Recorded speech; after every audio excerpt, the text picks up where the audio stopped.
Hello, this is the Stories Beside channel. I release videos every day for you. Subscribe and click the bell.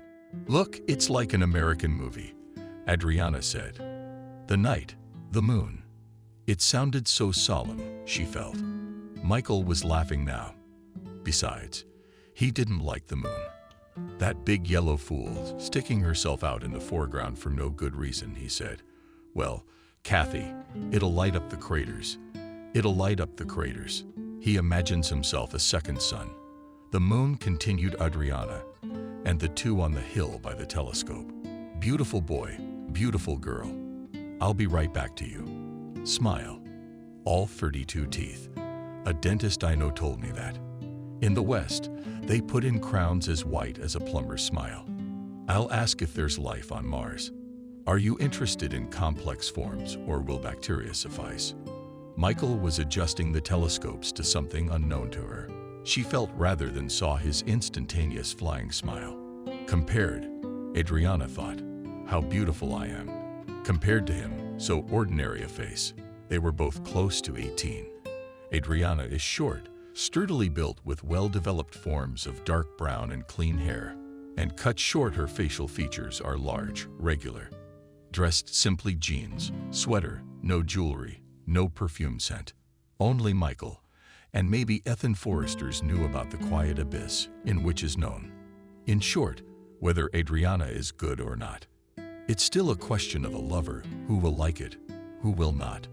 But Michael's such a thin face, such eyes at him, look at him, mouth ajar and breathless. You stand there and you forget what you wanted to say. The prince is the scion of royalty. Of course he is. Michael's dad is not a king, but a minister in the regional government. Michael's mother is a ballerina, former prima ballerina of the opera and ballet theater. Now she teaches at a choreographic school. When Michael invited Adriana to visit, she invariably refused. She was uncomfortable. She was afraid that she would feel like a hostess who was being scrutinized through a microscope. She hesitated whether to swat it or let it run. What was Adriana to them? Zero. No stick. Fatherless. A daughter, teacher of Russian language and literature. For the 100th time to sort out the numbskulls, captain's daughter. It's not for you to decide matters of national importance or dance the part of Giselle.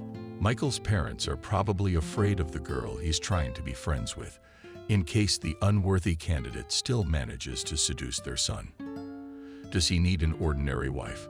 Michael will finish school, continue his education somewhere in London, get a job in the cloudy heights, then it will be possible to look around and choose a wife among equals. Until then, no. No, no. And this girl in jeans has to be taken away. No, she'll be treated quite nicely. But Michael called her. You'll be watching your favorite Mars. My favorite Venus, muttered Adriana. I hate the color red. Look, Michael looked at her even cheerfully. It's a scary business. 470 degrees in the shade. But remember when you showed it to me. It's as dazzling as a diamond, and its lands bear the names of our goddesses of love. Give it up, said Michael Archipelago, and Char, and Aphrodite, and the land of Hellas. And then there are the mountains of Freddie West. Adriana remembered everything he had told her. But look, it's much more interesting here. Michael, what's here? Adriana nestled into the telescope, fixing her eyes on Marcelo's nose. It's not a big deal.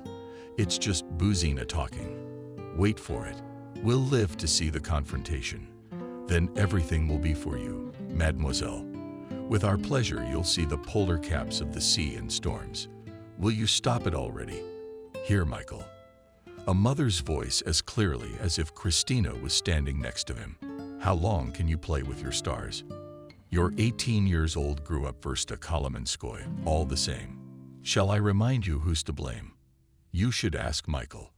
You and your mom. Not so often, but his mother still took him little to visit her friends. They were all young then, all dancing. Michael knew what was waiting for him there. Women as thin, smooth-jawed as his mother, and the same veins showing through on the high bangs. And they talk excitedly about ballet, about stage parties, teachers. If Michael had been asked, he would have said that he hated ballet, but not because of the director's tricks or the fact that his mother was interested in nothing but dancing. No, ballet had become his personal enemy.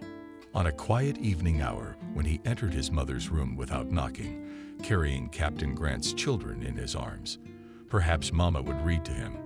She was lying on the sofa, dozing by the climate-covered plaid. That plaid was always with her. She used to throw it over her shoulders as if it were a shawl. All Mom's energy went to the stage, and at home she was fragile, tired. Peace all the time. She lay with her arm behind her head. Stretched out, her feet were bare. Michael walked over and forgot what he wanted to ask. He hadn't seen this before. He remembered his mom in high-heeled shoes. 30. Number 3. Cinderella. And the little feet were very much in keeping with Mommy's easy, graceful appearance. And at home, Christina invariably wore soft, Uggy boots. God, they feel so good. She kept repeating to change her shoes. Or did she say nothing? Just a blissful sigh of relief. And what he saw now were not his mom's feet. No, they belonged to some kind of monster. Unnaturally long fingers and pinky toes, as if broken calluses were stone, dark, on his left foot. The toenail on his big toe blue, like it's been hit with a hammer. And this is with a mother who takes such care of every little thing. Takes a long time to pick out her dress and jewelry. If there's a night out, she changes her hair several times. Michael guessed. Nothing out of the ordinary happened. Wasn't Mom tortured by her feet? Ugly feet and flying across the stage are two sides of the same coin. But how much does it hurt? Beauty. Michael remembers having the same blue elbow when he accidentally jammed his arm in a door. But his mom elevated every trifle into a tragedy, just as pain is not considered a tragedy. It doesn't matter to her, and it doesn't matter to Aunt Clara. But I'm sorry, he couldn't bear his mom's suffering. He's always been very sensitive to pain.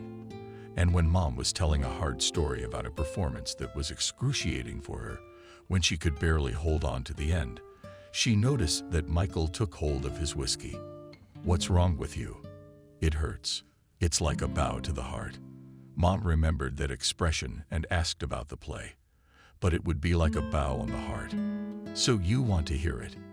And that time she, feeling Michael near her, awakened from fashion, intercepted his gaze and hurriedly tangled her feet. With a smile, she tried to show her son that it was nothing. It was nothing. But how beautifully, she said. Point in Russian just means point. A point. We touch the ground with 2 points or even 1. That's the calluses. You can fly only on their calluses, and rubbed his hair. Do birds have calluses on their wings? Michael asked. And since Christina did not answer immediately, he explained to himself. You can't see them. They have feathers. You'll go to the dance school too, said Mother. Like it's a done deal. You'll find out for yourself what kind of life it is. Did he shake his head? No. But Christina didn't react in any way to his no. Apparently, she just decided not to insist at that moment. However, she had determined Michael's fate for herself. Understand that she proved to her husband, who was not thrilled with the fact that the son will be made moron. Michael, on the other hand, would be Siegfried's ideal. He has the data. I get it. Michael almost burst into tears. So you're serious? Stop mocking me. I'm not going dancing. He imagined mangled fingers, all the body aches, and the daily grind at the bear. Just show them to the committee. Just show them to me. Christina convinced him a few months later. What have you got to lose? Don't worry. They'll see your sour face, and they'll give you a turn and go frozen. The admission tests were held in 3 stages. Michael on the girl couldn't. There were more girls in the crowd. Want to volunteer to sit on the ballet galleys, fat and thin, tall and short haircut. And with a bow, someone is nervous and pulls Mom's hand. Others repeat the voiced dance moves. Others have tears in their eyes. Michael defiantly turned away to the window. It is better to look at a rainy day on a wet black path in the park, to follow the drops running down the glass, than to look at this general madness or to hear the usual annoying whispers. Look, look, look, what a handsome boy. A quarter of an hour later, the handsome boy stood in front of the admission committee, and despite the fact that he was almost naked in just his panties, looked at the maestros mockingly with a look all those. Turn around, raise your head, stand on your toes, he performed quickly and carelessly. And the same mockery was felt in his movements. He's a perfectly built boy, the older man said. Of course, maybe he'll grow up too. But for now, yes, the lady supported him softly. As smoothly as his mother, she came up to correct his arm, and he noticed what a beautiful brooch on her chest. At the bottom of the deep cut of the black dress in the stone, a glow shimmering, sparks like a starry sky. The dropout was big, very big. When she and Christina were leaving, Michael saw tears in the eyes of not only the children, but the moms as well. In the second phase of the trials, the doctors took over. Here there were fewer marriages. About 100 people reached the third round. Of them had to choose 30. You will be played a piece of music. Mom forced and offered to dance. I'll dance for them, Michael thought. And finally he's standing in the middle of the hall. The accompanist is a little extra on the piano. She started to play. Michael recognized the waltz from the first bars, and not wanting to act, he threw off his arms and spun. He flew around the big hall, enjoying the freedom, because it was still cramped at home, and here you can run around. A few minutes later, Michael opened the door. Christina stepped up to meet him and got what she wanted. Almost hatefully, he shouted. I was accepted and went ahead of her down the hall, putting his hands in his pockets, not wanting to look back. Seeing me off and whispering to the crowd. He didn't need ice cream now. He studied at the school for 2 years and finally became convinced that they have nothing in common with ballet. All those endless rehearsals, shouting teachers. Long leg, long leg, long leg. Step back on your left foot. You, or rather the foot, let the heel smile. And this pain that came as he expected the dreams and excitement of his fellow students, about roles, about performances. It was all completely foreign to him. Dove said, at last, to his mother, the old pedagogue Zakar. Having studied in vain all this time with Michael, don't you drive him with a stick along this path. A slave is not a praying mantis. Your boy deliberately doesn't want to do what I believe. How do you expect him to go on learning? Do you know what high school is like? Don't torture your son. Put him in a regular school. Christina was silent for a few days.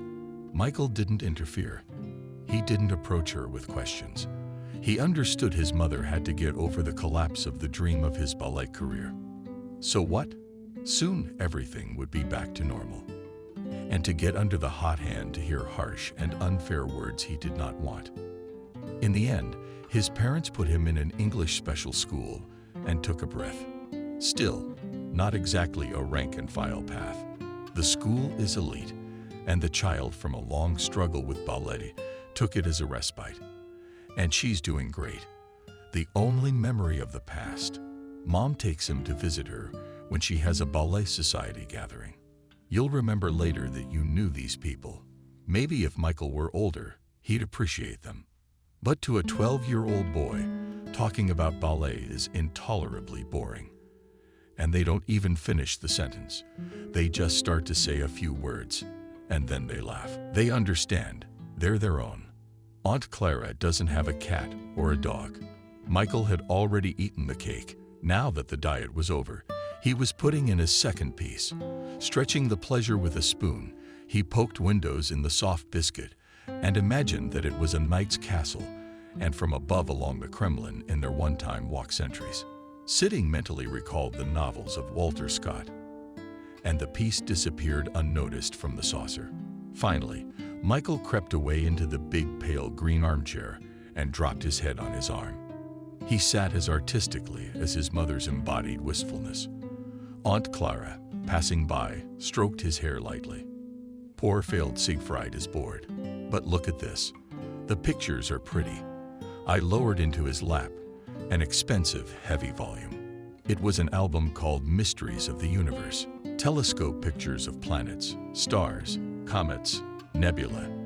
Michael gazed out and up the world and disappeared forever. Before him lay galaxies and crystal whorls. Inexpressibly bright comet tails of unearthly colors splashed. Where does the path of these eternal pages begin, and where does it end? And what mesmerizing names of stars! Ahurnar, the abode of Daisy Antares. One of Michael's favorite fairy tales was the story of Jack, who threw magic grains into the ground. From them grew Babas, reaching for the unknown heights.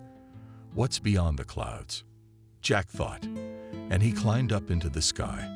And on the clouds stood a fairy tale castle, and the story began, which Michael lived many times, mentally reincarnated into Jack. A single cloud with a castle on it and an enchanted princess who could be conjured would be enough for him. But deep down, Michael had always known it was a fairy tale. What he saw now, however, was a truth that could be seen with his own eyes every night. And what was inaccessible to the eye was confirmed by telescopes. So why do people live past this? Why was no one he knew shocked by it as he was now? Michael knew it from himself, from his family. They don't see the night sky for years. Forget there are stars in the sky, busy with their own things, so small. Before this splendor, before these worlds, living, breathing with them, pulsing. Mama instructed Adriana to pick the last of the graves. Once upon a time, the cottage was loved by the whole family. One of Vera's first memories is of her father building a small white brick house. Then it is covered with wooden carvings and next to the pool for the child to splash. And Rosnef's mother is happy. She has always loved this labor on the land, planting thin branches. This will be a cherry tree. This will be an apple tree. Then the parents separated. Adriana was 6 years old. She understood what had happened in a childish way. Daddy was taken away by Aunt Cindy. He packed very quickly because Mommy was yelling at him, took his suitcase and left. Yesterday was today, no sign of him. Mom decided not to call Dad, no matter what happened. She cut out of the local newspaper phone numbers of different firms like Man for an Hour called, so that from there they came to nail up, to fix. The dacha was the most dilapidated of all. At the end of that September day, Adriana felt like an acrobat, balancing on the balcony to reach the grates. It would fall off. 3 meters to fly. And down below, the pool my father had built was empty. Now, once in a lifetime, everything will fall into it. And then how to get help. Going down was even more difficult. There was a heavy bag in each hand, and even on the railing one could not count on it. We couldn't grab them with our teeth. It was getting dark, and Adriana walked along the deserted dacha streets cautiously. Who else might she meet? And against the sky she saw a silhouette. On the hillside, a man was setting up something that reminded her of a telescope. Their eyes met, and Adriana had never before shouted at a stranger. Suddenly, she asked, "What's that?" "I'm sorry, of course. But it's dark. You can't see anything." And just as unexpectedly, Michael suggested that you'd like to see it. They were on their way back. Michael always saw Adriana off. It was her mom's request that he take her to the driveway. But if her mom hadn't said a word, they themselves have developed a ritual of parting, a confident door. "I want to ask." Michael stopped. He stood, now blocking her way. And she could tell from his voice that he was very uncomfortable. "Will you marry me?" That her face trembled as if it had never even occurred to her. "What are you talking about?" And she got ready to go again. "Wait," he held her back. "You just don't want to. Then there's no question about it. Or you're saying no because there's another reason. Wait, I don't get it. What made you decide to get married in the first place?" "Well, girls want to get married. So there's 7 of them. But nowadays, who gets married at 18? Exams are coming up. Then my father wants to send me to London to study." She lowered her head. He noted her grin, and the fact that she couldn't raise her eyes to him for a while. "So you're afraid of London with me?" He kept his hands on her shoulders. Adriana couldn't find a word for it. "Aw, you understand how I'm going to live. I'm out there, and you're in here." With despair, he asked, We've been apart for years. We're at war at home now. Because of me. Adriana was afraid. No, I'm not going because of England. I'm not going anyway. Let them do what they want. But you and I should not be prevented from pulling, separating. No parents, no more hiding, no more excuses. Your father and mother will never agree to me, Adriana said quietly. And that London. They'll send you there anyway. And then marry a rich man with a whistle. When they decide it's time. Listen to me. Michael looked into her eyes, and now she couldn't look away. No one's sending me anywhere. If my parents accept you, you will. I will, Adriana said. I'll close my eyes. I will agree and live in this fairy tale for 10 minutes, and then I will open my eyes. Michael leaned over and kissed her. It was the second hour of the night. No one was in the park, and they stood there, embracing and singing to each other. They couldn't tear themselves away. For the first time, this lust for them broke through, and neither one could sway it. To the first, everything ceased to matter. Adriana had forgotten already that her mother was waiting for her at home. It hadn't occurred to Michael that his parents might be anxious just to be together. That was the only thing that mattered. Adriana didn't remember her heart pounding like that. The willow branches swayed in the sky in the breeze. The stars seemed to sway with the young leaves.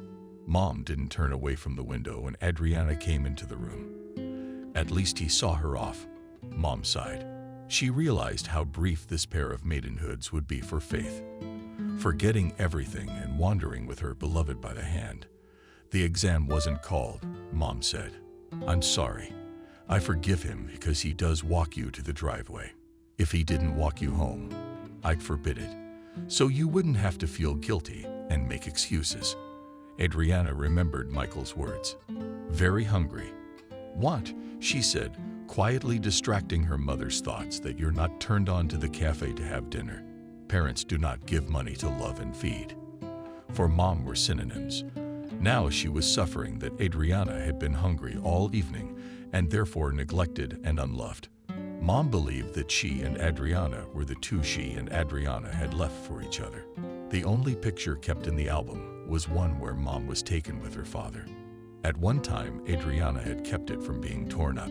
Here you are so young, good Mom, never feeling sorry for herself and willing to stay up late into the night sick or well, cooking, drinking, and washing.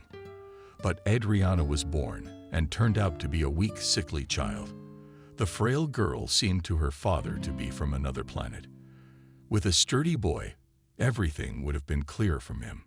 From the very beginning, the father would start raising a real man and a soldier, and all those doll bows under the crocheted throats. In the middle of the night, Mom would get up to warm the beast. Milk to take away the coughing. She'd turn on the light. They had a one-room apartment and saw her husband annoyingly cover his head with a pillow. Maybe you should take a vacation and go somewhere in a preventorium to rest, Mom suggested, forgetting herself again in the preventorium. Dad liked it. He was an excellent dancer, and for 3 weeks of vacation, he danced Cindy, a cheerful blonde. When he came back, he wasn't himself. He was so gloomy, he wouldn't lift his head, Adriana's mother told me years later. I kept asking him what was wrong. And he wouldn't say a word. He wouldn't say a word. Then he told Kathy. Kathy, the worst thing happened. I went over everything in the world. I thought he'd been recruited by a foreign intelligence agency. And he told me, I met another woman. It was the only time in my life my mother ever beat my father. I don't remember what I grabbed then, just a pot lid. I think he only covered my head with his hand. You see, I wanted what was best for you. You're sick. I did the remodeling without him. Wallpaper. The service is hard. Let him rest at home. He's such an animal. Father decided that he'd been punished enough, and now he could leave with a clear conscience. He packed his things and moved in with Cindy. Apparently, even she couldn't believe it was so easy. And the ex-wife doesn't try to get her husband back, at least for the sake of the child. So Cindy insisted. The father appealed to his superiors, and he was transferred to somewhere in the suburbs, where the young couple had departed. The reminder of the father remained a receipt for alimony, once a month, appearing in the mailbox, and my mother's firm conviction that she herself would never try to arrange a family life again. I can't face the table a second time. Don't believe it. No luck. That love, deceit, fake gold. One pain, not to be alone in old age. It's better to give birth to a child and then touch a man. We'll grow up, Mom said. In her heart, no doubt that this is the only option that awaits Adriana. I'll help. And the main thing for you now is to finish the institute and find a good job, so that you don't depend on any Portia in your life. Michael's mother didn't like him, but she tolerated him because he was raised in a decent family. And the rite of courtship, memorable to his mother since his youth, he performed rigorously. He asked permission to take Adriana for a walk and brought her back on time. Mom thought that nothing serious would come out of this relationship. Adriana was no match for this boy, as they say nowadays, a major. But if still Mom was afraid to think about it, let her daughter give birth to a beautiful and healthy baby. You can tell by Michael's good blood. And the grandparents on the other side will help. It's so hard to raise a child alone. Still, Mom wanted Adriana to be just her daughter for as long as possible, with the simple worries of what to wear, where to go, what book to read, so that no men would intrude on their little world. Kelly was a small, dark-haired, hairy girl with a look that was all her own. Amazing femininity. Adriana had been friends with Kelly since first grade, and in recent years the girls had sat at the same desk. Adriana kept peeking out, and I couldn't wait to tell her about yesterday's proposal. But where had she gone? The class was about to start. Kelly ran into the classroom at the last minute. Her plaid dress was cinched with a wide sash. Her waist was as slim as an actress in the last century. "Where have you been?" "Mother, you know," explained panting and Kelly, laying out her textbooks on the desk. "Dresses yesterday washed on the balcony, hung not dried. I didn't even have time for breakfast. The iron was up to sushi. And Michael called me to marry." Adriana wanted to say it nonchalantly, like a cursive, but a smile blossomed irresistibly on her face. "Wow," Kelly whispered in shock from the old man already entering the classroom. "And when last night?" "That's not what I mean. When he wants you to get married right after graduation, and his parents agree Williams and Smith," said an old man. "Why don't you let me start the lesson?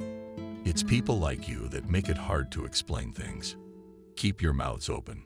So open your notebooks, write down the new topic, and then read the textbook and the outline."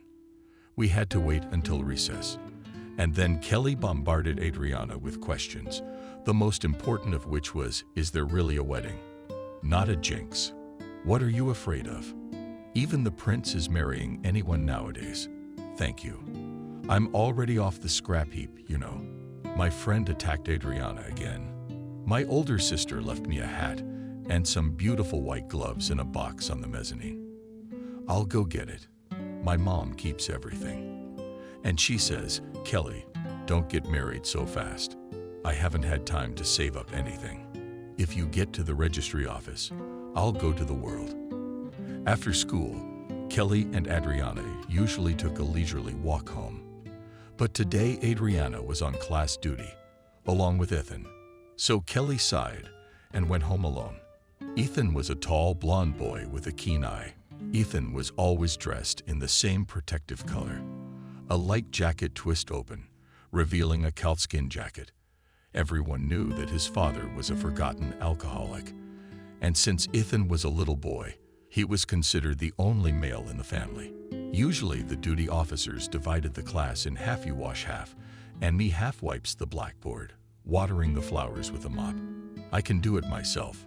Ethan quit, scrubbing the floors.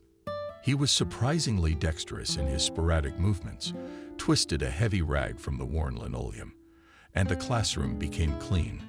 "Will you go into the army and ask for the Navy?" Adriana advised. "Field strange plant in the form of a green stick, from the top of which leaves fan out. Your ship will always be shiny. Ethan said nothing, just looked at her. No, seriously. Where are you going? Adriana asked. Ethan replied reluctantly, mopping under the teacher's desk. Polytechnic. I guess I'll give it a try. Adriana sighed sympathetically. Polytech seemed little better than the army to her. All that creepy math, the blueprints at school, she treated the exact sciences as punishment. They were the hardest for her, and here she was volunteering. Are you really interested in all this? She made a gesture as if drawing. There's not much I want to do. There's also such a thing as real life. Ethan lifted his head and suddenly smiled at her. Adriana had never seen him smile like that in all these years.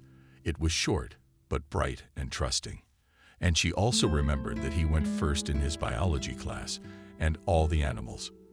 From the living corner, he was adored by parrots, sat at his outstretched hand for long periods of time.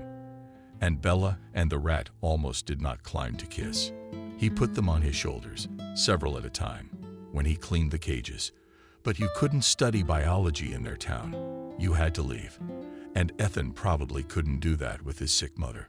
Polytechnic Institute, 2 bus stops away, and the competition was low year after year. Where do you think you're going? Ethan asked. I don't know yet. With Ethan, everything is still hanging in the balance. She suddenly wanted to tell Ethan how scared she was, whether everything would work out, but he was the one she couldn't tell. So she held back, and he sensed something, standing beside her, hesitating. Finally, he stepped back. When the cleaning was done, they locked the classroom and went out onto the school porch. A warm breeze blew into their faces. The gardens were already matchmaking before school. And then Ethan asked you that way. I have to go to the nature store too. The fish had finished feeding. Then their paths diverged. Ethan ran to the other side of the street, but after walking a few steps, Adriana looked back and saw that he was already up on the porch of the store, Nature standing there looking after her. Lunch was coming to an end. When Michael was a child, it was a never-ending dreary ceremony. Time after time, he had to listen to his mother's remarks about how to sit, how to keep his back, what fork to take. And the most painful was the feeling of hunger, which did not go away even after the meal. Christina considered gluttony a great vice. It's suicide to poison yourself with an extra bite, she repeated. And the plates usually had something symbolic on them. Then Michael became accustomed to the regimen and no longer noticed it, and was content with little. So what have you decided about London? Asked Rick about his lips with a napkin. If you are determined not to leave, maybe apply to our university. Dear parents, the family was used to this slight irony and accepted it naturally. Michael pushed his plate away. Let me make a counter-proposal. I will enroll in any institute of your choice and graduate in good faith. The parents looked at each other. So you didn't believe in any of them? And your astronomy? And what do you demand in return? Asked Rick. He knew that his son's word was unbreakable. And now, if he gives them a chance, it is possible to make for him the most important step that will determine the future of Michael. He would put his son through law school and then take him into the ministry afterward. So clarified Rick. In his heart, he was ready to make all possible concessions for the sake of the main thing. Michael held his breath. Right after graduation, I'm getting married. Christina dropped his hands powerlessly in his lap. I don't even know what's worse, she said. Wait, gestured Rick to stop her and clarified businesslike, we know this girl. It's unlikely she hasn't come to us. And how long have you known her? The last words the mother emphasized the second year. But you're not getting married because she's a face. Has she distorted it? No, mother, she's not pregnant. I would also like to add that no one is blackmailing me. Yesterday when I proposed to Adriana, she was even more surprised than you are now. So you've already made up your mind. What if Dad and I had? Mom, let's not play out the drama of parental despotism. An autocrat. And hair. Do you remember how old I am? Do you know that I can make up my own mind? You still want drama. Go ahead. Disinherit me. I agree. Christina sighed and looked at her husband. Rick, as always, was reserved. He didn't like to show emotion. And the question sounded specific. Can you tell us in a nutshell what your chosen one is? Michael shrugged his shoulders. Her name is Adriana. She's the same age as me, and she's graduating from high school. And her parents? Do you want to know if she's our type? No. Mother's a teacher, divorced. I don't know the father, if there ever was one. Christina, without raising her eyes, nodded her knife on her plate. Katya. Rick stopped her. We'll talk to you in private. And you're him, Michael. Tell your Adriana we're inviting her to dinner. We should get to know each other better anyway. Dinner was served in the small dining room, where the family usually gathered. Michael saw that as a good sign. Only the immediate family was invited here. But maybe Mom just decided that there was no need to parade some girl from the back alley. The parents were already seated at the table. Rick stood up to greet Adriana and pulled out a chair for her. He took a seat at the head of the table, Christina at his right hand and Adriana now at his left. Michael sat down next to her. Adriana kept her cool, at least outwardly. Barely had she poured her half cup of soup as Adriana nodded. Enough. Was she hungry? Michael didn't know, but she ate without showing appetite, just like her mother. So I gather. Are you graduating from Adriana High School this year too? Rick asked. And then where? Probably on the mobile path. Russian and literature. Yes, we have to do that. Rick nodded. The Russian language is in a terrible state nowadays. I myself did not abuse it at school, as they say. 4s mostly. No more than that. Komsomol work took all my strength. But what's being done now? It's impossible to convey. You know, I have to look through a lot of documents and sign them. So believe me, I'm horrified. My young people are ministerial beauties, all with higher education, or even 2. They'd write something that would make you laugh, or call an interpreter to explain it to an old man. What were they trying to say? At one time, the country rose for money, decided that the humanities do not earn much. And now it's cleaning up the mess. Oh, dear mother. Rick put his hand to his cheek. Michael felt that his father's friendly tone touched Adriana. She obviously did not expect such attention, and answered him with an uncertain smile, in which sincerity was already evident. You must read a lot, Adriana. Michael, what does she like? That's rare these days. It's nice to meet such an attentive gaze. How are you looking at me now? It's the look of a man who reads. She put a big plate in front of Rick. The roast must have been cooked separately for him, because everyone else was served much smaller plates of stew and vegetables, herbs, unknown fish. Not a serious meal in my household, Rick said. Perhaps, Adriana, you can keep me company later. We'll eat humanely. Or are you an advocate of healthy eating too? A slight sound escaped her lips. Christina reminded her of being used to judging her ballet girls in terms of classical figure or marriage slouchy. She didn't like the look of Faith at all, which promised a heavy womanhood in the future. Didn't you take dancing lessons yourself, Adriana? It was Rick again. I did, Adriana nodded. In the 7th grade, an aunt came to us and started to persuade us. Promised they'd teach modern dance to the sick. She got all the girls excited. But when we came to her at the Palace of Culture, it turned out that she probably went to all the schools and the girls gathered. There was nowhere to stand. So this madam organized the selection, and you didn't pass it. That's not true.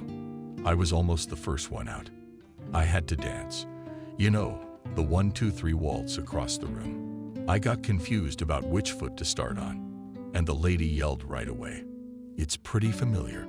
Christina, nodded Rick. Then we were gathered all the enrollees and comforted because some of the girls were crying. We were advised to do something else. I was sent to the puppet theater to work with puppets. I needed those puppets. What are you interested in now? Adriana shrugged her shoulders slightly. Art. Yes, I still love it. But it's a bit of a drive.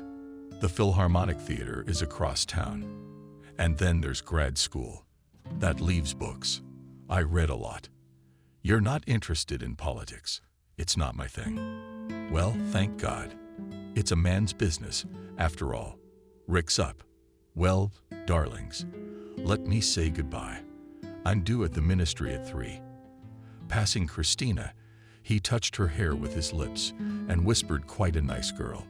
And there was no need to worry beforehand. But Christina sat tense, silent, and he never knew what she thought about it. The prom was over. No other way to put it. The school cafeteria thing didn't work. Rich parents insisted we should rent a floating restaurant, the one by the riverport. Of course, the grown-ups promised there wouldn't be much alcohol, just a little bit, but everything went as it went. And by 1:00 a.m., I ran into Lisa's class. "We have to get Betty or she'll fall in the water." Betty, the tallest girl in the class, was so drunk she couldn't think straight. At first she sat on the steep metal steps of the gangway and resented why the damned steamboat was rocking so much, even though the floating restaurant was deliberately offshore. Then Betty slipped down the gangway. By some miracle, she didn't break her leg. As we know, the drunk is lucky. Now Betty was standing over the side and throwing up. Eventually, Betty was laid on a bench on the upper deck by the class, covered her with her cloak, and Betty fell asleep. The three of them sat in a corner of the room, Adriana, Kelly, and Ethan. Adriana didn't want to wear her royal blue dress. It would have drawn stares. I had to explain where it came from. And Adriana was afraid to jinx it just yet. Didn't even mention Michael. And the dress she was wearing was that simple cast-on sheath that her mother had dreamed of. I sewed a light-colored suit and went out into the world for the first time. That's it. From now on, we'll only see each other at get-togethers, Kelly said. Slow music started playing. Ethan took a sip and asked Wind if he would go dancing with me. I misfired behind, nodded, and prepared to kick Adriana under the table with my foot. Had she refused, but Adriana rose with a smile. Only now she realized Ethan was in love with her and wanted to give him a happy moment. She didn't just put her hands on his shoulders, but snuggled up to him. And it made her feel good to feel his strength, his gentle hands rough against the warmth of his jacket. She reached her cheek to his shoulder, sighed involuntarily at his scent, and felt herself breathless with excitement. And she was so at ease. She pulled away and smiled affectionately back at him. At his look, at that tense question. "You'll be all right," she said, and hugged him again with the movement of the dance. And it was a farewell hug. The wedding was played at the campground. It began with a question from Christina. EP, as mentally dubbed the future mother-in-law Adriana Liss, who became a magazine and pointed to the wedding dress. "Adriana, do you want this lace grace?" Adriana shook her head. Not at all. She almost didn't believe there would be a wedding, and was tiptoeing around the issue, trying not to attract the attention of fate. She and Michael had agreed to drop by the registry office on a weekday to get married, as long as nothing went wrong, and everyone got off their backs. The campgrounds are on the shore of a lake, and there are several other lakes nearby. So everyone sat at the table and dispersed. Michael saw his mother and father sitting on the shore in a deck chair.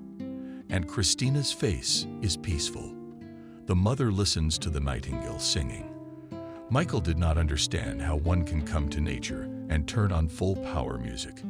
Nature has its own concert hall, and this every time unique melody people hear so rarely. The glitter of small waves, the sound of young leaves, the rolling grasshoppers, and never do they pour in so self-consciously as they do at this time of year. Birdsong. Good, said Christina with her eyes closed. God, it's good. Are there fish here? Rick asked. Michael laughed lightly, remembering the picture. Once his father had taken him on a business trip. Officials were meeting in a rest house near Moscow. They were discussing something. Michael didn't try to find out that they wouldn't let him into the conference room anyway. He was off wandering in the spring woods. But when Rick stuttered about fishing, the organizers of the event immediately rushed to organize everything. And within an hour, you could see this sight. Rick standing in a small pool with a straw hat on his father's head and a fishing rod in his hands. Classic fisherman. The water in the pool is up to his ankles. You can't even see the water. It's all fish. Fish in the pool poured so much that legs and hands grab all around splashes in the shimmering silver scales. Michael noticed the confident mom tears on her cheeks and, without telling his wife, approached, leaned in himself. "Kathy, what's wrong?" "Nothing, nothing." She wiped her eyes hastily. "It's all over now." Well, Bereznoy stroked her hand with affectionate fingers. "Our everything with Adriana." And not wanting to explain, she hastily turned the conversation. "I'm very afraid for you. Why are you taking an airplane?" "I'm so afraid of flying." She always foresaw the bad. The black pessimist was talking about himself even now. Isn't it scary to take such a risk? That it's a good thing. Greece and Adriana have never been abroad, but if something happens, I'll lose everything. I have nothing left to live for. Michael's parents have one too. Don't worry, nothing will happen to us in the sky. I know that. The sky won't hurt us. Michael looked into her eyes, and though she still felt no tenderness for him, there was something in his gaze that was so understanding and compassionate. The strength of these feelings seemed out of place. Kathy smiled involuntarily at him in her years at the school. She hadn't met children like this, how clear-eyed and boyish, she thought. God forbid. No, God save him and Adriana. Kathy pushed her plate away. She wasn't good at sitting for hours. Pulling the cocktail away out of habit, ate quickly, like a person who made every minute count. Kelly's morning was getting better. "I'm gonna kill the hairdresser. It's not like it's going smoothly for me," she complained, running over to Adriana and looking in the mirror at her unfortunate hairstyle. Adriana was nervous because the lights were out in the morning and her mom couldn't iron her dress. Kelly offered her services. "I stuck a screwdriver in the brush. I'm at home fixing things." And then she got electrocuted. Thank God it wasn't severe. But Kelly believed in omens and went pale. "Oh, Adriana, something's gonna happen today. You're gonna get a tongue lashing." And just seeing beautiful young people, friends Michael Yakovenko amused. And soon the lens rang with her laughter. "And you didn't invite Ethan?" she asked, quietly. "Why? I'm not a sadist, and he's not a masochist. No, you couldn't bring Ethan here and make him share in their fun. We can set the tea, serve the sweets." The waitress did not approach Christina, but Rick. She was experienced and unmistakably figured out the main person at the wedding. Rick glanced at his watch. "Wow, a cab will be here for the guys in half an hour. Serve, of course. Let them at least try the cake." The cake was ordered several stories high. If it was a gangster movie, the lid would be off and a guy with a machine gun would pop out, whispered Michael. Adriana giggled, and Kelly businesslike looked at the cake and said, "We'll have to take everything that the guests will not eat. Take it home." Little by little it was getting dusk. The silhouettes of trees, the stars in the sky lit up with small sparks. They waited, listening to the noises of the cab engine. The young ones were flying to Athens and traveling further in Greece. "That's a good tone," the EC said. "It used to be the way things were done. Church in the morning, restaurant in the evening, and then the train to the honeymoon. Don't worry, Adriana.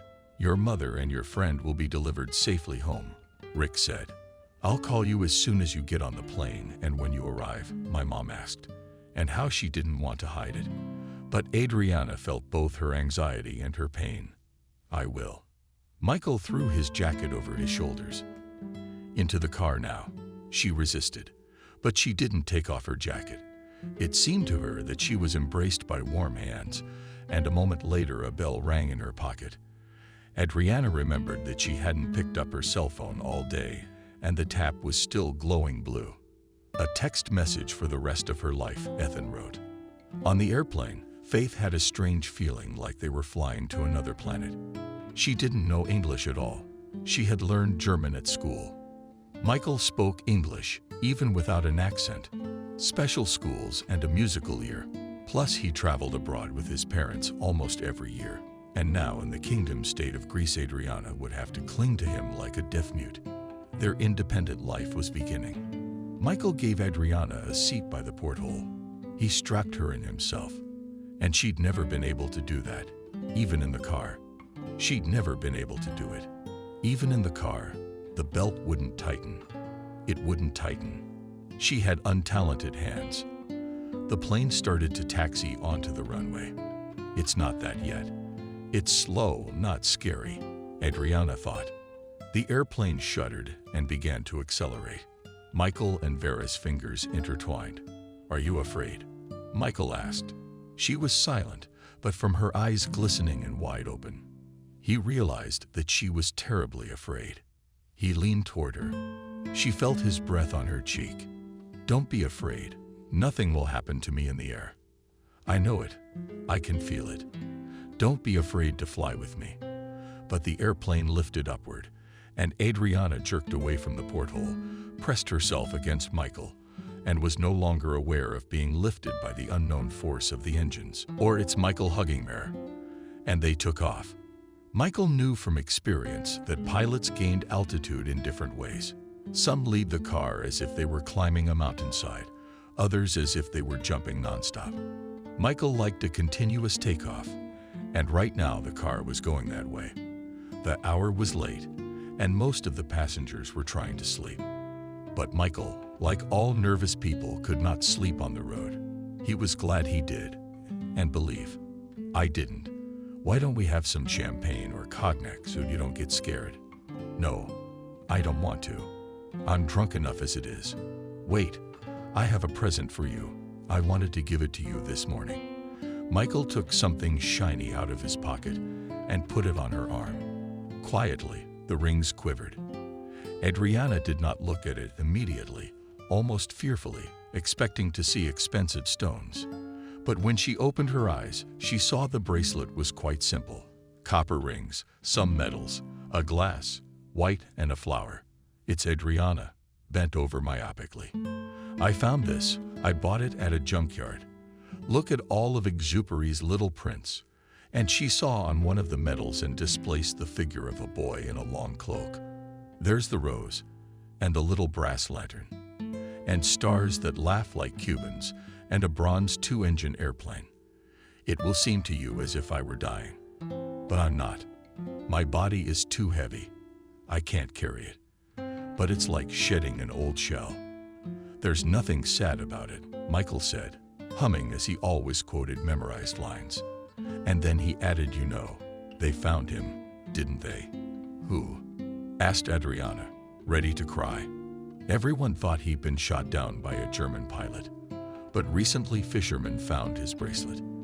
And then they found the wreckage of his plane at the bottom of the sea. But he was shot down. I think it was him who sent the car to the sea. I remember our Grinia, and for him, and for the soldiers of the GC flight, was a miracle. They thought that pilots were like birds. And then came the heavy machines with a lot of instruments. Gone was the imagination, the dream of poetry, and Exupery. He was sick. His back kept him from flying. Rumors were spread about him. Everything was so painful, so dirty, even his favorite things. Talking about him, I think he just decided to disappear. Don't cry. Better shake your hand and listen to the stars laughing." Adriana shook the brush lightly and heard a gentle, slightly audible, and the tinkling of crystal stars and tambourine. They tinkled, making contact with each other and hitting the bronze airplane, as if flying between them. They were sitting in a small tavern. "That's right. How does it sound?" Adriana said. "I thought it was purely pirate. From the last century, anyway. A place where drunken sailors congregate. Not at all," Michael laughed. "In Greece, a tavern is a commonplace. If you look in and see that the tables and chairs are simple, like in village houses, and all the furnishings are the same. That's exactly right. Greeks love them for hours. The most famous people sit here, and they come here all the time. Take a look around. Maybe there's a minister or an artist next to you. That's the kind of democracy they have. Or better yet, you have a menu and choose what you want to eat. Yeah, I'm gonna get it. Translate. Come on, Adriana asked. I can't even pronounce what it says. Here Michael poked his finger into the lines with a name like that. We just can't miss the lemon soup cat. Adriana couldn't take it anymore and laughed. I want that lemon soup cat. We're ordering cat soup. And we'll also get the variglico. This strong, sweet coffee and sun, young wine infused with smelly conifers. They sat and ate this fabulous soup, which turned out not to be of mustachioed striped at all, but rice with lemon, with juice. They ate fish fried in olive oil. In small sips they drank hot, really very sweet, and some kind of thick coffee. Before tasting something, Adriana sighed at the smell. There was nothing to compare it to. It seemed to her that the Greek gods ate exactly what they were eating now. She touched the rough yellow and green checkered curtains with her fingers, and their table stood by the window and couldn't believe it was all really happening, and from now on she and Michael would be together. The world opened up to her, and it was so simple. None of those non-young Greeks sitting next to them were surprised that she was here. She had seen nothing but the outskirts of her hometown and had no hope of seeing anything else in her life. They paid and went outside. Without conspiring, they turned and walked toward the two-story and golden-colored hotel building. Again their hands intertwined and they laughed. There's the meteor, Michael said. The cab driver, hearing the familiar word, nodded. I wondered why you chose this hot country. I only know meteorites. And this is the second place. There's no place like this on Earth. Where? A convulsive sigh, and Adriana made a hasty hand gesture. Exactly, asked the driver to stop after seeing the meteor. You still have to come to your senses. Home had always meant a lot to Faith, its protection, its warmth, its four walls and silence. No extraneous sounds, no other people's gazes. What she saw now were also homes. But God's homes create a monastery. Floating in the air, only God could. Islets of paradise for people to see how it was. Responsible rocks many 1 million years old from the creation of the world. Adriana decided for herself. Michael said that once there was a sea here with a communist bottom. As time passed and the sea receded, water, wind, and temperature changes turned its bottom into pillars of stone, as if suspended in the air. They really scorched these pillars, and the Greeks called them meteors. To the cliff tops began to climb those who sought solitude, hermits. They found caves, or just shallow cracks in the rocks here to pass the nights, or maybe days. They probably slept during the day and prayed at night, when the stars are as close as if they were touching their heads. When you are alone with the sky, what shocked Adriana the most was the monastery, street barbers. It seemed to her the most flying, unweighted finger pointing them into the sky. They passed over a narrow bridge. Adriana tried not to look down. There were chasms to the right and left, and small, cozier courtyards inside the monastery, where ancient walls and steps neighbor with flowery towns. Everywhere, it is a special morning frequency, which happens only in Orthodox monasteries and temples. In the center of the courtyard, beds in the shape of a cross, densely planted with flowers. You look, the cross is blooming.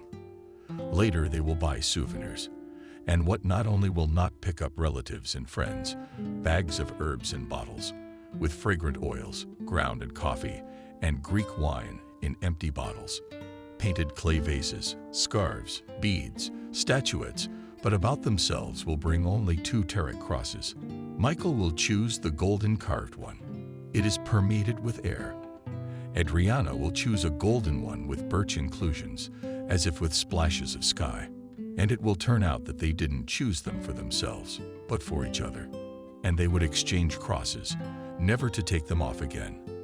They spent the rest of their vacation in Crete at Nicholas in the Gulf of Mirabella. There was quite a bit of Byzantine antiquity here too. The Church of St. Nicholas with frescoes from that era. St. Nicholas. Legend has it that Athena herself took a bath in this lake. I'll never forget it, said Adriana. Let's travel a lot with you. Every year we'll go to some new country. I also want to go to Norway.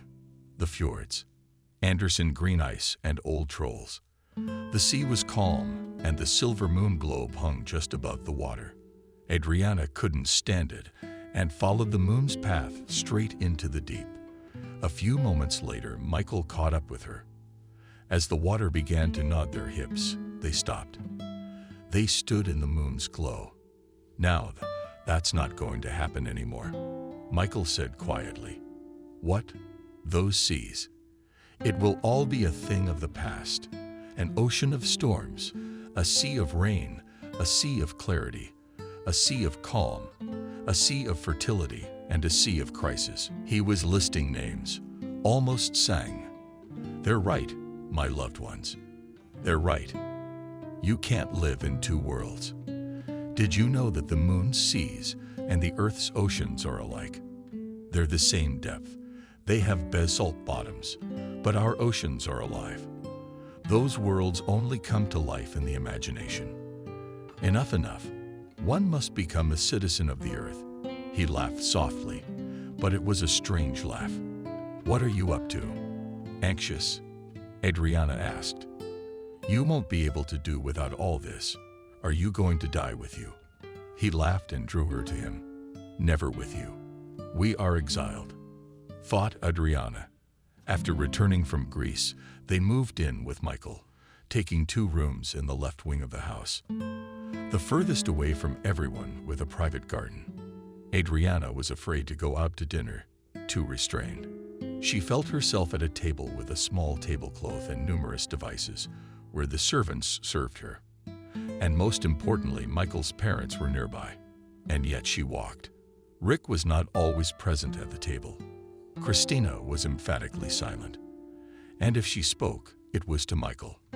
There was an unforgivable resentment in his voice. She wouldn't let the young people forget their guilt. They breathed it. Michael received a gold medal at graduation and entered the university law school in the summer. Adriana, on the other hand, didn't get a few points in PhilFac. Where else to go? There was nothing else to do. Please be with me, Michael. Please be with me, so that you're always here for me. Stupid. Kathy had a hard time holding back. Idiot. You realize you're going to be nothing. This family will throw you out sooner or later.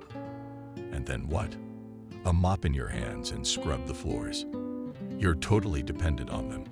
But Adriana felt that Michael had a string tugging at his heartstrings, and she knew that she was the one who couldn't hurt him. She couldn't contradict him. You have to do what he wants, what's best for him. So where did your friend go? I asked Michael when they were alone together. She persisted in not naming Adriana and her wife. Does she have to? Michael asked. Behind the softness of his tone, she sensed the challenge and accepted it. So her ability to do anything was not enough. Or did she just decide to live like a rich lady? She knows you won't mind. You'll put her up. And lying in bed all day painting her nails is certainly easier than going out and studying. She heard Michael's labored sigh. There were suppressed, unspoken words in it. Then the sun turned abruptly and left the room. Adriana tried not to show her face anywhere but her part of the house. It was getting dark. Michael and Adriana sit by the fireplace with no lights on. The wood has already burned through and the room is warm. Michael stirs the coals. They drink as rubies shimmer with fire. They don't give up. They don't crumble to ash. They live. Adriana pours wine into heavy crystal glasses and sits down on the rug next to her husband. The wine, too, is ruby-colored and smells of grapes. They say nothing. They stare at the catching-up embers. Adriana no longer asks Michael to tell stories. Now she tries to talk herself, to distract him from his sad reverie, perhaps the reason for his longing. It's just that late fall is raining. Next summer, you and I will go to India, she says. Michael's eyes travel down her arm. Should we? He asks. Do I still respond weakly? Not quite yet. It's hot. Someone told me that when you step off the airplane, it's like being in a frying pan. It's hard to breathe in the heat. I didn't know why I wanted to go there, says Adriana, resting her chin on her palms. I heard it too. Poverty, slums, filth. And then I heard someone else's story too. I don't remember, but no. I remember my mom's student. He decided to search for the meaning of life. Can you imagine? He was just an ordinary boy, chubby and square. I called him by his soul. He was a teacher. My mom told me about his internship with her. The kids wouldn't listen to him. They'd run after him in class. My mom kept them busy. And this man began to search for the meaning of life, read various philosophical works. He went to India and came back completely different. And he came back completely different. And they say there was a man like him. Shocked, he told me. He and his friends were traveling by car. And at some point the road divides into 3 identical paths. Then they learned that one leads to a waterfall, another to a village, and the third to a temple. But at that moment they had no one to ask where to go.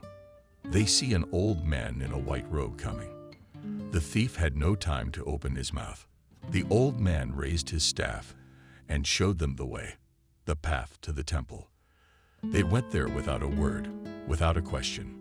There they read minds, there they feel people, there even doctors determine the disease by the policy, by the heartbeat. Let's go, Michael said and smiled. He hadn't smiled in a long time. Right? Well, let the pan stand. I also read that the shops there sell stones with stars inside. That's what they're called. Stars, and sapphire ruby points a beam of light at the stone, and a star lights up in it. Michael leaned slightly on Faith's shoulder and stood up, placing the glass on the table. Don't wait up for me when you go to sleep tonight. I've got a lot of laws to deal with. He nodded at the table where the textbooks were divided up. This is how Adriana remembered those evenings. She lies there with her face turned toward the table lamp, and feeling the warmth from it, she opens her eyes. She sees Michael bent over his books, his eyebrows shifted, and a thin, deep wrinkle crosses his forehead. Adriana, it seems that he is walking in the desert against the wind, and it is painful to him, this effort. In the last year of Michael's studies, he was interning at his father's place, driving up in the morning to the government building, which in every regional center is called the White House.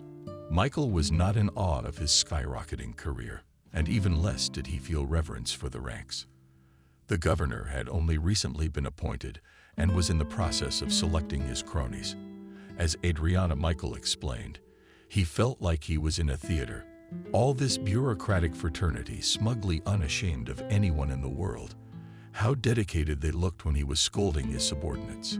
But what was behind it? Later, Michael heard the head of the press service say, "Good thing I got my paycheck." Holy shit. I wouldn't have lasted a day for the idea. But she was the one who liked to spread it thin the most. After her whipping, the girls' fingers were shaking, and the room smelled of Corvalol. They were afraid of losing such a lucrative job, but they didn't want to be considered human. And the humanity that had not yet died in them protested. Older officials had learned not to take anything personally. Michael had been present at meetings where fluff and feathers flew, but the boardroom door slammed, and the officials went back to being nonchalant and casual, as if nothing had happened. Michael was getting lost in the endless intrigue. The other day, he stood at the window with white-haired Cindy, one of those few girls you can talk to. Cindy was married and did not make a pass at him like the other ladies to whom Michael's marital status meant nothing. It was assumed that with his looks, cheating on his wife was a matter of course. "I've just been appointed head of the department," Cindy shared bitterly, "so I complained about how hard it was to settle in." So he sat down with the same feet to the boss and said that he was ready to replace me. Cindy confessed that the position wasn't hers. She wants to leave. She can't cope. Before teasing, she and summarized in general, "Enema, and know your place. Everybody's sucking up to everybody, or feel that they're about to be deposed. Try to get as fast as possible."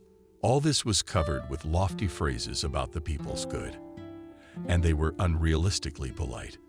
These people, Michael heard them talking all the time, Let's put it in a streamlined way. It seemed to him, approached the officials with a dog, a bloodhound.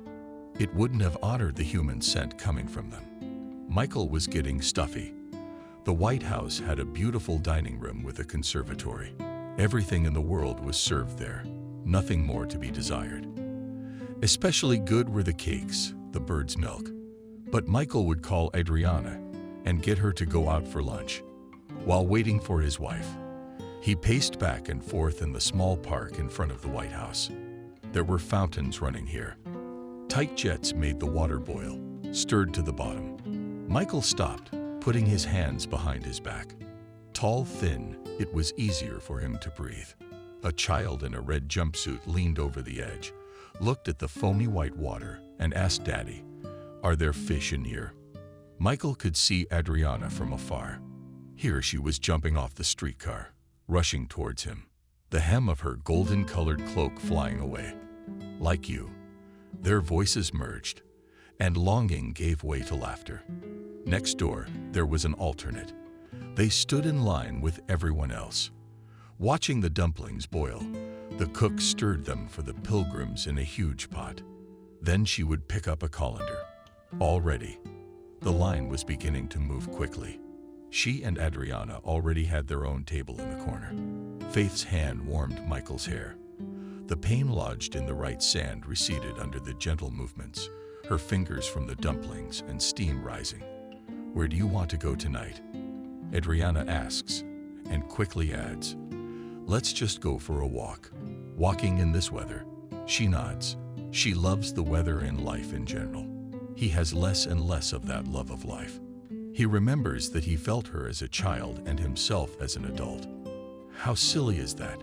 She is the one who takes his hand and leads him in the city park of Clueless. November. Only a few dark green bushes still held their shape after being trimmed and stood like abandoned fairy tale animals. The rest of the trees and shrubs had long since flown over the bare, wet park. Beyond the granite parapet, the Volga beach, not a single person.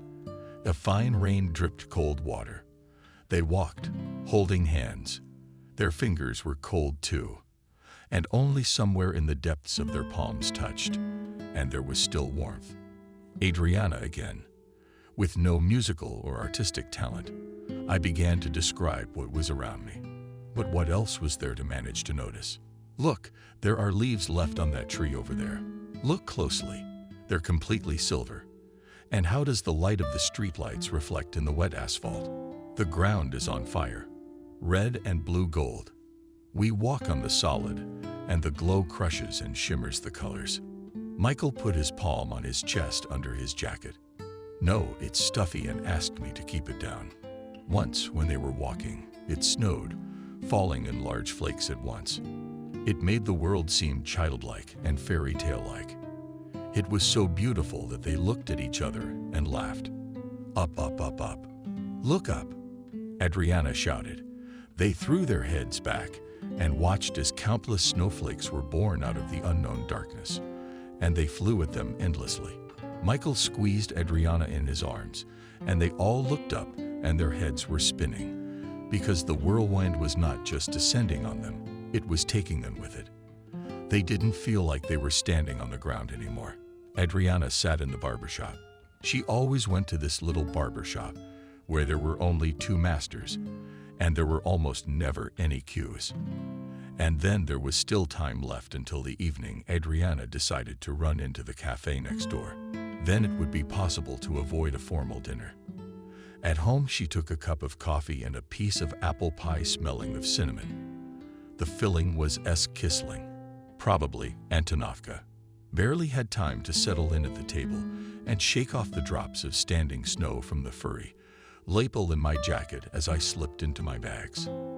Lightly vibrating her cell phone, she began rummaging through the compartments, never able to immediately find it. Adriana. She barely recognized the voice Kelly. It wasn't her voice.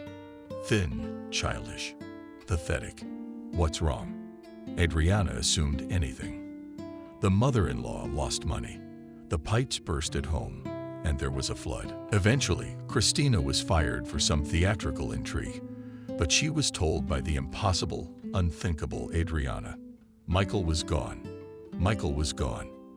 Adriana didn't realize she could grab her face, and in a voice as thin as Kelly's, Kelly, scream, scream, scream, not realizing that the heads of everyone sitting in the cafe had turned toward her, that she had dropped her phone, and it was under her feet falling apart. She screamed, clenching her cheeks with her palms no. In a flurry, she knotted her hands and screamed no again. And then her hands were suddenly numb. Her heart is pounding and her hands are not us. Adriana can't lean on the table to stand up, and she can't cry because she can't breathe. Breathing is all confused and convulsive. Coffee is dripping all over the table. This Adriana does reach out a dead hand to grab the edge of the table and stand up, knocking over the cup. And next came the memory lapse. The house was surrounded by other people's cars. Christina, standing dry in the hallway, a certain straight woman in a black dress, arms cordoned off. It's not Michael in mourning yet, it's her favorite dress. Then they're in some very small room. It's unbearably stuffy.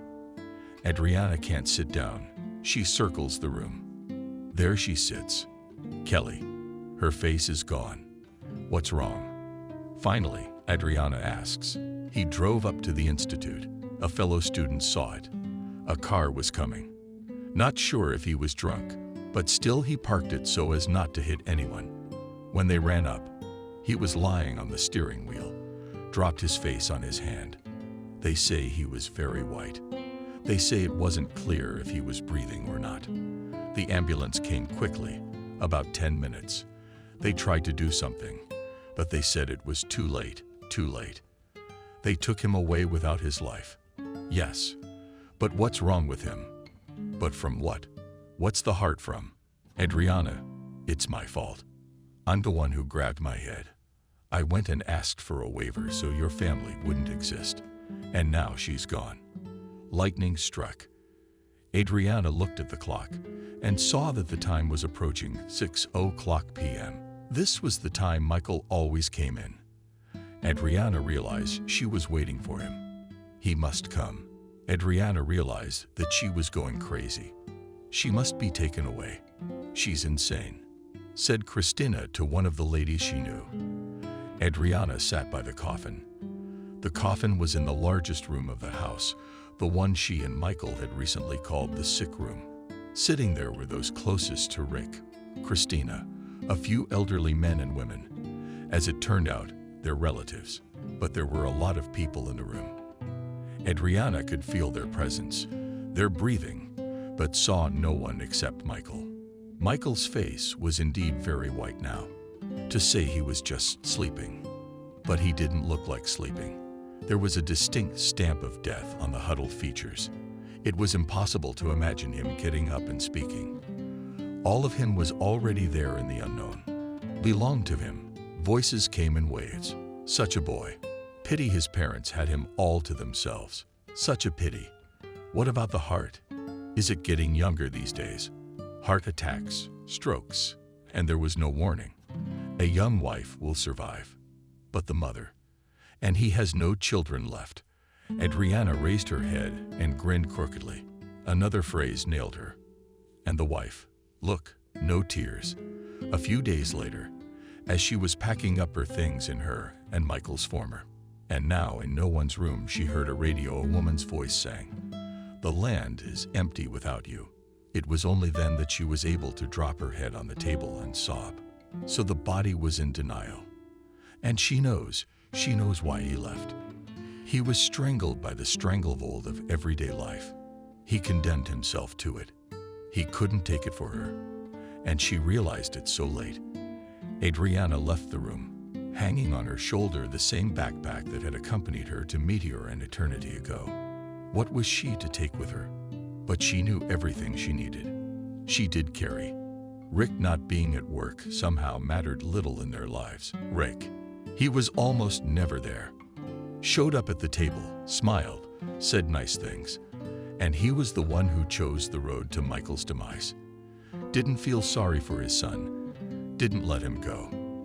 And seemingly unbending. Turned out to be more merciful. How could she not want to see her son on stage? She let him go. Go on, you'd better dance. Christina stood at the foot of the stairs, knew Adriana was coming down, but had not yet heard her footsteps. She was just a girl. Flowers, rock pants, hair in a ponytail. Turned away, stood there. But when she lifted her face, Adriana was struck by how her eyes were not just old, but ancient, all-leading ones that no longer feared anything. And there was in those eyes something of the look Michael was leaving. Asked her with a chesty whisper, though it was obvious. Adriana nodded. You're going to your mom's, aren't you? I said you'll be taken. Adriana had said right after the funeral, when she was able to speak coherently, that she was going back to her mother's house, and let them talk to her for God's sake, not about her inheritance, but about what she was entitled to. I don't even want to know.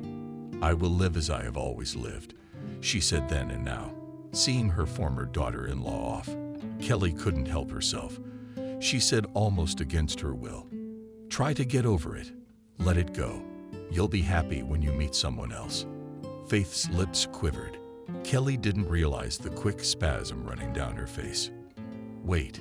Here Christina walked quickly to the dressing table, opened the jewelry box, sifted just as quickly with her slender fingers gawked or jewelry from one to another. About the ring, heavy, expensive. A white stone from a crisis sharp, probably a diamond. Be that as it may, pray for Michael. Don't. Adriana shook her head, pulled it away. Adriana, here is his cross always with me. Don't need anything else. And for the way the gaze greedily pulled Kelly at what she had chosen, held in her son's hands, for feeling the same fierce longing in her as she did in herself. Adriana had forgiven her for a lot of things. Nothing had changed in Adriana's small room. It hums with different voices, a car tractor parked under the window. The narrow bed is bedded on an old quilt pink still grandmother's. In the dark water of the aquarium swim goldfish. My you are good Adriana lies on the bed and Mom strokes her face. Her hair comes to life. Mom, I'm pregnant, aren't I? Colorless, Adriana says. Jesus Christ. Mom raises her hand. You're lying to me now. Adriana shook her head. I've been to the doctor 12 weeks. And they know. You didn't need to explain who they were. Michael's family. No, and God forbid they should find out. But why? Don't you understand? Because that would mean losing the last thing I have. They had nothing left either. Michael was alone. So they're gonna take me and lock me in the house, and I can't be there a minute longer. I can't see it all. And then they'll take my son. He won't be mine. They'll raise him their way. They'll decide everything for him. They'll kill them. Like Michael did. The mother is silent. Isn't that what you wanted? Adriana asked, hearing her thoughts. You always told me we'd grow up, but you can't imagine what I can't imagine. Adriana sat up on the bed, her face swollen. You see, if I just mention it to them, do you know what could be? Mother asked. They might not believe it's his kid. They'll say you need money. You what? I know they didn't love me, but how could they think that? You don't know people. Maybe they'll do the opposite, help you raise you. That would be good, because no one will come to your maternity hospital but me. There will be days when this child may have nothing to feed, nothing to wear. We have to leave, Adriana said, without listening to her. If anyone tells them, if they meet me in the street with the baby, I won't survive if they take it away. We have to leave. Where you want to go, I don't know, but I imagine if I'm walking with my son somewhere and I run into Kelly, not just leave, and you would come with me. Where would I go without you? Just answered Mom. Kelly came to the rescue. Kelly, it turns out, had a relative in Gelendzhik who dealt in real estate. He found housing for vacationers, selected options for those wishing to move.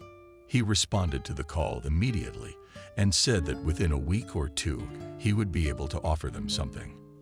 But the case was delayed, mainly because of them to prepare the documents and find buyers for their apartment overlooking the dump. It wasn't that easy. Finally, things were working out. They were selling the apartment cheap, but the one that Kelly's sibling had picked up. Kelly's sibling had enough money. Kelly was helping to set up.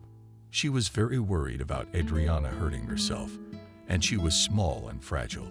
She took heavy knots, moved things around. Kelly's dream came true. She graduated from medical school with a red diploma and worked in a sanatorium Sosnovy Bor. She did physical therapy with the vacationers. She hadn't changed at all. Her pink baby face was still fresh. Kelly was like a memory of childhood, of that time when it is always easy on the soul. I'll come and visit you, and you'll be sure to ask me to be your godparent. Where is Ethan? Adriana asked. I haven't seen him for a long time. How did things work out for him? You don't know.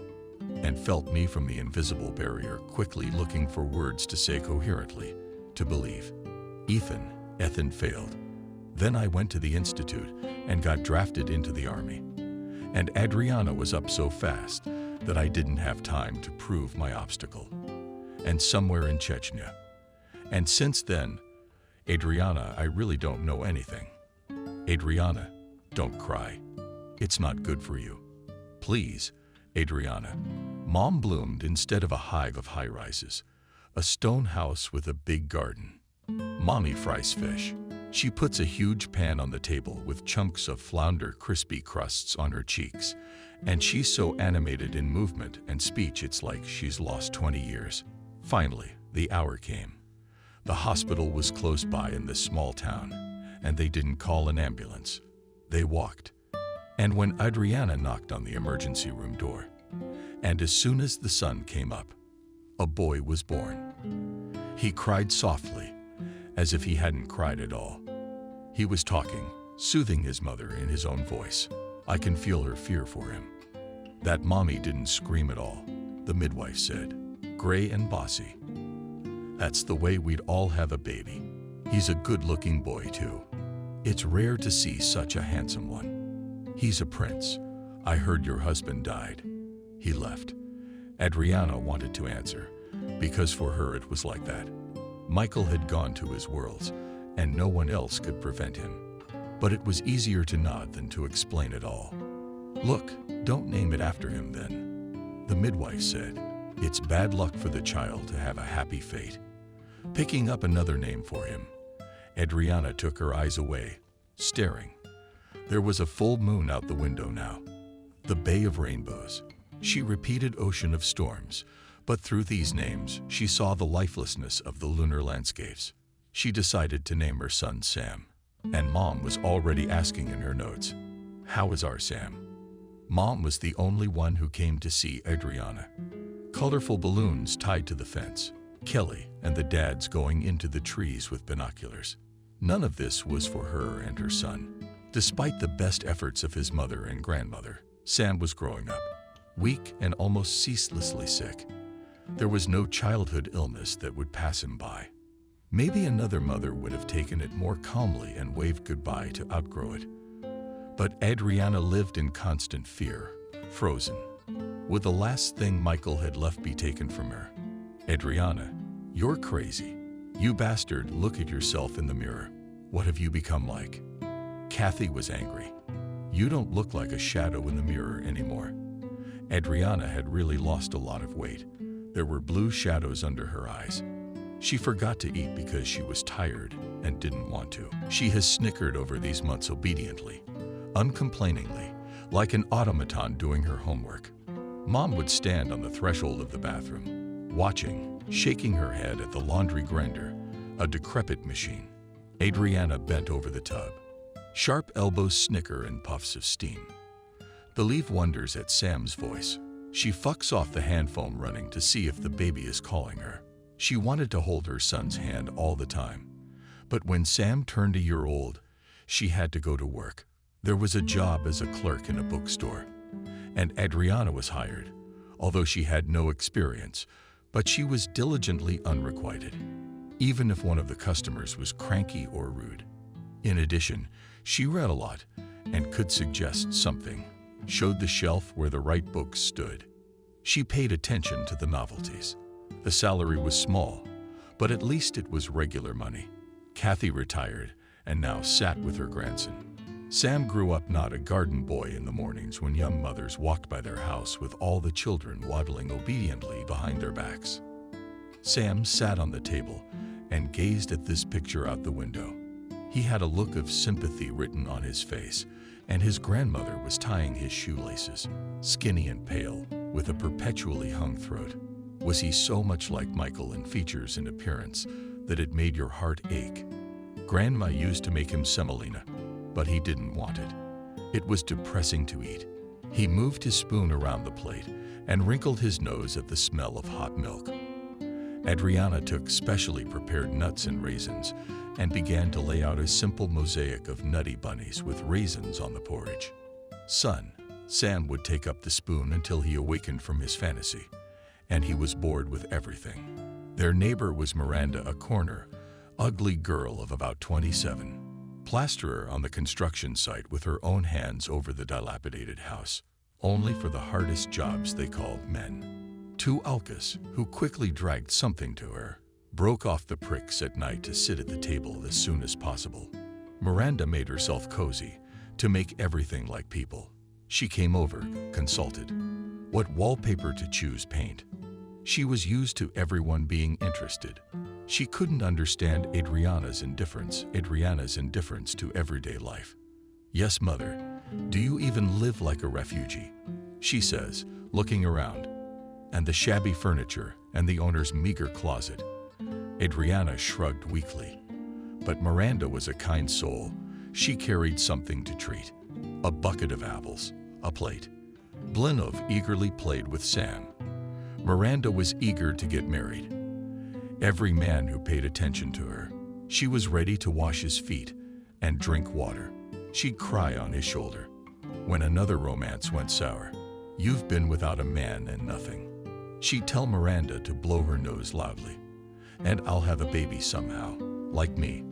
I don't have to." One time, Miranda came running in excitement. "And I met him. You have no idea who he is." "Well, who is he?" Adriana asked with an involuntary smile, wiping the plates. "He works with dolphins. We went to the dolphinarium yesterday with the girls. It turned out that yesterday they were walking along the promenade in a small group, and just then they called for a performance. That's how it happens. For 100 years you live in the city and do not notice that you have dolphins in your neighborhood, and the girls are performing so beautifully. Their uniforms are like military pianists, and the dolphins obey them, jump through the hoop, and do all sorts of things." And then in the echelon, even from the last row, Miranda saw that the man was tall and slender. Such a face, and what his dolphins were doing, except that they didn't talk. They understood him half a word. And when after the show people were offered to take pictures with the flash operas, Miranda hurried downstairs, one of the first people to be let into the pool one by one. When her turn came, Miranda was able to get a glimpse of his god dolphins. There you have to rinse your hands with seawater so the dolphin doesn't get sick, or something doesn't get infected from people. And there he is standing dolphin. What a dolphin this guy is standing. And when he took my hand, you know, there's men like that. They just touch you, and it's over. And how did that end? You met him at Adriana. That was fun. Well, I said I liked it so much. I'll come back tomorrow. He said, come. By the way, you shouldn't take me to the bench. It's fun. After Miranda left, Adriana got to thinking. She read dolphins, curing people's children. Why not?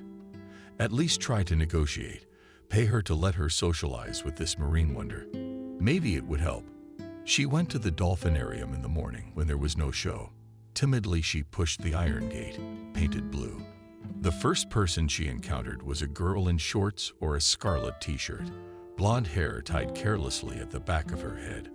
The girl was carrying a bucket of fish, and she looked sternly at Adriana, probably sick of vacationers trying to get their way with their pets. The story about the sick boy had softened her somewhat. Come over there and talk. She pointed to the edge of the big pool. See, there's a man sitting over there, if he'll let you. We've never had one of those before. Adriana approached silently. The man sat with his back to her. He was wearing a black suit. He was looking through a file folder. All she could see was the back of his head. Blonde. Excuse me, she called out. He turned around. For a while they stared at each other. He saw a woman not young, but a heavy-set figure, hair, short waves. You ask, a deep crease between her eyebrows. The dress below the knees is very plainly made. You can see that long ago waved her hand at the fashion of a puffy shawl on her shoulders bathed in it from the sea. The breeze is fresh. Then something changed in his face, and he recognized Adriana. Was she uncertain? Asked Ethan. She too was not immediately able to recognize in this man in whom nothing of the boyishness of her classmate remained, the other quite different. The stare was stark and even heavy in his shoulders, and more gray in his hair than she had in one movement. He stood looking at her and remained silent. Did you come to me? Finally, he asked. Did you find me? She shook her head. Kelly, she told me a long time ago that you were dead. He touched his temple, covered his eyes. So all these years she'd thought of him as dead. Where did that fool Williams come from? Did she tell you about Chechnya? I just got shot. It's a common thing. I was in the hospital for a long time, almost a year. My mother left everything. She came to nurse me back to health. She's waddling around with a stick. And then we moved here. It's the right climate. And I found some relatives. And you, he corrected himself. You and Michael vacation here. Why do you need me? I buried Michael, she said simply. And my son is sick. They say dolphins can heal. They can. For a few minutes, he looked away. She tried to catch his gaze, whether he would allow it or deny it. She thought he was hesitating, and he just couldn't manage his face. But when he turned back to her again, his expression was calm. What are we talking about? Bring her in, he said. Even probably will help.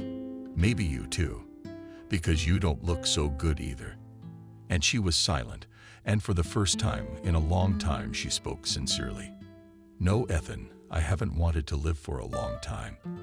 I'd like to raise Sam somehow, he answered. Not at once. We used to think differently, he said. When someone died, it was like being on an airplane. I'd see a paratrooper being dropped. One went in, the other got a tap on the shoulder. Are you next? None of us are staying here. We're all next. So live those 3 seconds like a human being. And he added, wait, you're coming with me now. She got her file back with a bucket full of fish and beckoned her, brought her to the edge of the pool. Come on, stand over here. Adriana saw there in the depths vertically stands a dolphin and looks at her from his dolphin, its blue dimension. Hold out your hand. That's it. Ethan took her hand. She felt the rough and hardness of his palm. A moment later, Dolphin leaped into the air, and she felt the instant touch of his nose. She ought look, but that's gentler than a horse's lips. That's a good for you, Barney. That's a good one. Ethan crouched at the edge of the pool with a fish in his hands. The dolphin poked its head out, and it looked like a baby. It had a completely childish smile. She smiled back. They stood against each other, a sturdy floor and gray-haired man, and a small, slender boy. Hello, Ethan said. Hello, tilted his head to get a better look at the person he was talking to. Sam replied politely. They studied each other. Ethan saw in the boy's eyes of faith to an inquisitive desire to understand each. The same pity. This little boy seemed to be looking at him with compassion too. What frightened him? The scar on his face. He was lucky in that fight. How many were killed? He realized then how easy it was to die. Suddenly, the fierce machine gun bursts from the right. You turn your head and see that your comrades are already there, a bloody stain on their chests. And the eyes are calm, not familiar. The battle is boiling, and the man is already walking along unknown roads. Some say all warriors go to heaven, others say they are damned. Losing friends, Ethan believed that there they would be met with covered grass and silence. From his first days in Chechnya, And still today, silence was what he wanted most. His legs were ragged from knee to fingertips, an automatic rifle clutched carelessly in his hand. He was a sniper, and in his mind one thought pleading: the silence of silence. The sea is silence. When Ethan got home, he thought nothing would help. His whole body ached in pills, but a handful gave no respite from the pain. Friends were sending mummies. They called her to all parts of the country, some to Altai, some to the Caucasus. You'll rest here. And then he hugged Delphin, just like Adriana, just like Sam did today. And he smiled at him from his childhood. Ethan cried. Then he learned that he wasn't the only one with tears flowing. Many of the people the dolphins began to heal could not hold back their sobs. And Adriana came as exhausted as he had ever been. She should just be taken by the hand and carried along as he led his boys out from under fire. Now it's her and that boy's turn. What's up, brother? You can't scare big fish like that. I guess they don't bite, Sam said diplomatically. I've read about them. Can I pet them? The water's warm, so take your clothes off, kid. They'll even take you for a ride. What are you doing? Adriana gasped. He'll catch a cold. He'll never catch a cold or drown. I'm watching him. Sam was so intoxicated, he couldn't remember himself, and he squealed with delight. The little baby vest was firmly encrypted on him, and his new friend stayed close to him in the water. And most importantly, the dolphin's elastic vibrations of the water from his big body. And you could throw your arm around and hug this fabulous creature and glide along with him on the water surface. Adriana sat on the edge of the pool, dipping her hand into the water to check that it was really warm, then wiping away the tears that rolled uncontrollably down her cheeks. On the weekend, Ethan had invited her to swim to the rocks. Where was she dumbfounded? What a mother. You've lived by the sea for so long without ever seeing it. I'll give you a tour. Adriana couldn't even imagine what her mother would say. Her daughter had decided to act like a girl again. And Adriana lied for the first time in her life. She lied. She said that this Sunday they made it a working day to rearrange the books. In the morning, the sea is clear as a tear, rested. Well, asked Ethan. He sat at the water's edge and watched Adriana walk towards him in a golden sundress. He couldn't believe it was her, that she was here. He brought everything he needed, stretched us a towel. Lying there were 2 pairs of swallows. The red ones bigger, the green ones smaller. Tube masks swam. She asked. It was a wild beach here, large rocks with sharp edges. Ethan took Adriana's hand above the elbow. He wouldn't let her fall, and it was definitely worth it for her to slip on the long, silt-covered seaweed. As Ethan's strong fingers and instant reaction brought her back to her balance, the water seemed cold, and Adriana hesitated for a second there. She asked, pointing to a distant rock, "And if I'm not overpowered, I haven't swam in 100 years. Yes, you will swim," he said calmly. "You'll surprise yourself. Just don't panic. Give it to the water. The sea will carry you." Adriana put on the mask. The rubber eased tightly over her face. The tube stretched her lips unaccustomedly, but Ethan stood by her side. Adriana lowered herself onto the water, and it was as if she had been transported beyond an unknown frontier. Into another world, he was as real as the earthly one. But until a moment ago, it had not existed for her, and now she was part of it. And only in the audible strain of her breath sounded her amazement. Adriana poked her outstretched fingers into the rock. Feeling the prickly shells and fluffy strands of seaweed beneath her hands, Ethan gestured for her to sit down. She sat down. Suddenly, her head was above water. Again, the crossing of the unknown boundary seemed overwhelming and the air cold. God, how far away the shore was. They sat in the middle of the sea, hair wet, wind lapping. She turned to Ethan even now, after the sea font with salt-shot hair. He seemed to her quite a boy, and she was the same washing by the sea with spontaneous strands of hair. It was as if that school time had returned. Ethan laughed. "What's up?" The sharks didn't eat you. You must have made arrangements with them in advance. You grumbled, she said. I remember your talents. The sharks wouldn't have touched you, Adriana said, wiping her wet eyes. They sat on a rock in the middle of the sea and reminisced. It was almost completely calm, and only occasionally Adriana started in a succession of small waves at them, one a little higher than the others, and was rising to keep her head from rolling off. They remembered an old man nicknamed Terminator, owner of such a powerful bust that she could demolish everything in her path. I've never seen women like that in my life, Ethan said, and they memorialized the school bully Charles in 3rd grade by breaking his leg. His teacher came to visit him, and while she was having tea with her mother, Charles managed to bury her glasses in a flower pot. Poor nearsighted Jenna. How did she get home? And the glasses stayed safely in the pot until spring, when her mother decided to replant the geraniums. They went back in their thoughts to exams and prom night, and they were kids again. Ethan suddenly said, Adriana, nightmare. My eye slipped. I think I'm without one. Calm down, only calm down, replied Ethan, immortal phrase, bent down, looking into the water, and Adriana saw the deep scars and the ugliness in his back. Ethan dove in. A few seconds later, Adriana felt him put a loss on her leg. What if he had drowned? She asked. Or the flippers? He asked. Don't drift. 2. I could get you to shore sometime. You're only a short swim away. Wow, Adriana thought. The shore was drawing a thin line somewhere on the horizon. But Ethan had his own notions of easy and hard. He took his time climbing up the rock, just held his hand on the edge of it, and it appeared to be at his feet. Adriana, you're not going anywhere else, are you? Suddenly he asked. It was night, and the wind was whipping Adriana's glass, clusters of lilac blossoms. And from those flowers, Ethan knocked. Adriana opened up. Adriana knew it was only a step and a lift of the hook on the door.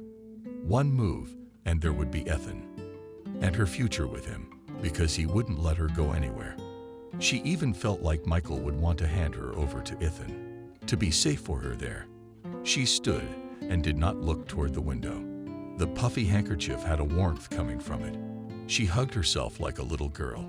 Tonight my star will be just above the place where I fell a year ago. I'm going home. You see, it's very far away. My body is too heavy. I can't carry it. She felt a breath against her cheek and the nudge of a finger against her back. Michael, his presence was so palpable that she was afraid to turn her head. He pushed her toward Ethan, and now she was already throwing back on the hook. Michael lived as if barely touching the ground, like his mother's point shoes, all directed toward the sky. And he and Ethan are earthly wanderers, carpenters, not yielding to the maiden and love life. If one gets tired, the other will not let fall, will support, and they will go on until their last sunset. And when she opened the door to him, he said, stretch out your hand, and placed a small black stone in her palm. What is it? She asked in surprise. It's my father's, he explained. All I have left of my father is an old guitar. A year later, I accidentally dropped it. It cracked, and inside was duct taped this note to me. And this pebble here, a meteorite. My father wasn't always an alcoholic. He wanted me to know. He used to believe and dream, and hold stars in the palm of his hand. This is the most precious thing I have. I give it to you because you are my star. And Adriana nestled silently against his chest.